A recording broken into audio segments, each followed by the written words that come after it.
സമനിലയുടെ നൂൽപ്പാലത്തിലൂടെ യാത്ര ചെയ്യുമ്പോൾ നമ്മൾ പല കണക്കുകളും കൂട്ടുകയായിരിക്കും. അടിയിലെ ഉന്മാദത്തിന്റെ കുത്തൊഴുക്ക് നമ്മൾ കാണുന്നില്ല, അറിയുന്നില്ല നമ്മൾ അതിന്റെ ആഴമോ പരപ്പോ. കാലം നിടറിയാൽ മതി, കാറ്റൊന്ന് ആഞ്ഞു വീശിയാൽ മതി.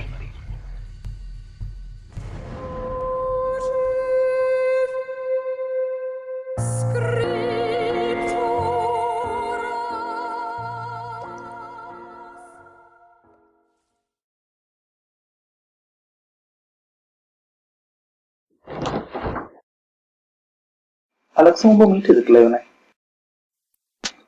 കണ്ടിട്ടുണ്ട്, 1 കിലോ മറ്റോ അല്ലേ ദീപു? ദീപു എന്താണ് ഒരു മൂന്നോ?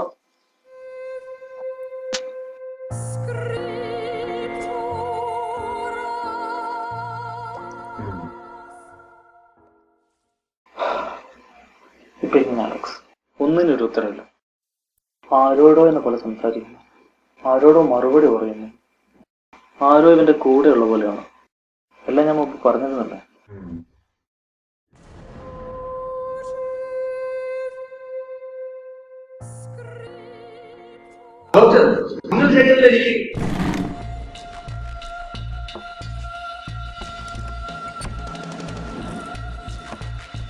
ദീപുവിന് ഹാലുസിനേഷൻ എന്താണെന്ന് അറിയാമോ?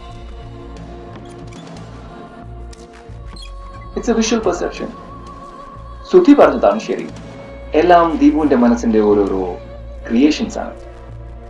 ദീപു താങ്കളുടെ കൂടെ ഉണ്ടെന്ന് താങ്കൾ വിചാരിക്കുന്ന താങ്കളുടെ companion, it's A fake.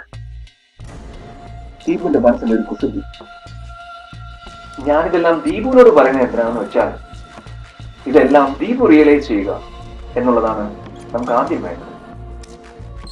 Doctor, നിങ്ങൾക്ക് പറയാം, വിശ്വസിക്കാം, ഇവിടെ ആരുമില്ല. പക്ഷെ എനിക്കിനെ കാണാൻ പറ്റുമെങ്കിൽ, ഇവരോട് സംസാരിക്കാൻ പറ്റുമെങ്കിൽ, പിന്നെ മറ്റെന്താണ് ഞാൻ വിശ്വസിക്കേണ്ടത്? Relax, relax.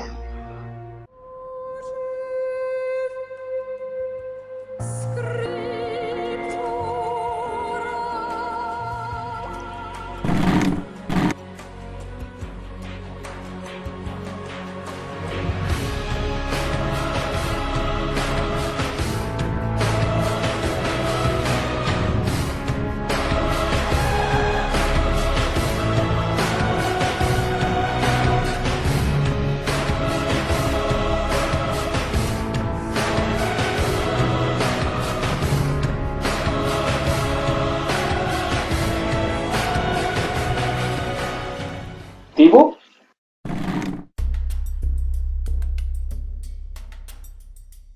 ദീപു കുറച്ചു കാലം എന്റെ ഗസ്റ്റ് ഇവിടെ ഉണ്ടാവും. പേടിക്കണ്ടോ, തന്നെ ഞാൻ ഇവിടെ പൂട്ടിയിടാന്ന് പോകുന്നില്ല. താൻ പാനിക് ആവുന്നടോ. നമ്മളിവിടെ ഒരു വെക്കേഷൻ ആഘോഷിക്കുന്നു. ഈ ആഘോഷങ്ങൾക്കിടയിൽ ദീപു പോലും അറിയാതെ ദീപുവിന്റെ കൂടെയുള്ള ആ രണ്ടാമനെ ഞാനിന്ന് പറിച്ചെടുക്കും. Everything will be all right. Okay Deepu?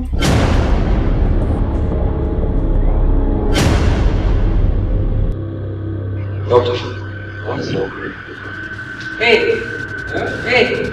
നീ ഇത് വിശ്വസിക്കാണോ? മനസ്സിലാക്ക്, ഇതൊരു ട്രാപ്പാണ്. വാ, നമുക്ക് രക്ഷപ്പെടാം.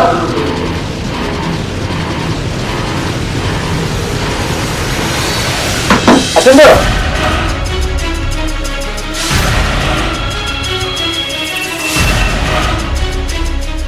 Relax Deepu, relax.